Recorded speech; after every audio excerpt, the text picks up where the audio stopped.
નમસ્કાર ખેડૂત મિત્રો, ખેડૂત પ્રિયા ચેનલમાં આપનું સ્વાગત છે।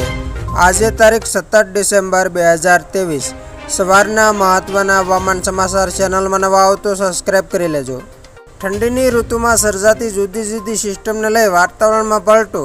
23મીએ ગુજરાતમાં માવઠું પડવાની આગાહી। હાલ શિયાળાની સિઝન ચાલી રહી છે, તેમ છતાં પણ શિયાળાને બદલે મિશ્ર ઋતુનો અહેસાસ થઈ રહ્યો છે।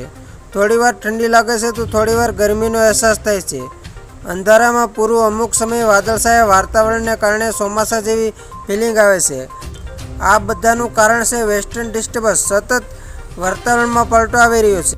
હવામાન વિભાગના ડાયરેક્ટર ડૉક્ટર મનોરમા મોતીએ જણાવ્યું છે કે બદલાતા વાતાવરણને પગલે ખાસ કરીને વેસ્ટર્ન ડિસ્ટર્બન્સની અસરને પગલે ઠંડીમાં ઘટાડો થશે।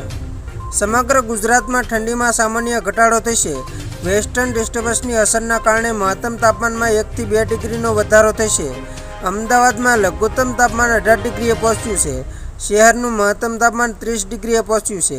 વેસ્ટર્ન ડિસ્ટર્બન્સની અસર ઘટ્યા પછી ઠંડી વધે તેવી સંભાવના વ્યક્ત કરાઈ છે। રાજ્યમાં અનેક વિસ્તારોમાં વાદળછાયું વાતાવરણ જોવા મળ્યું છે। વેરાવળ, ડીસા, અમદાવાદ, વડોદરામાં વાદળછાયું વાતાવરણ જોવા મળી રહ્યું છે।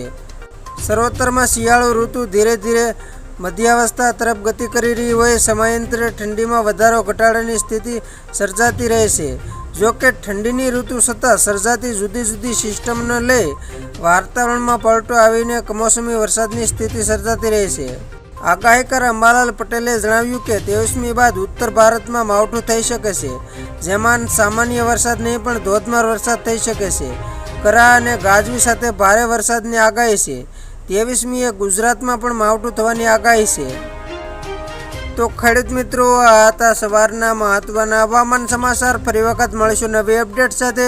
ત્યાં સુધી જોતા રહેજો ખેડૂત પ્રિયા યુટ્યુબ ચેનલ।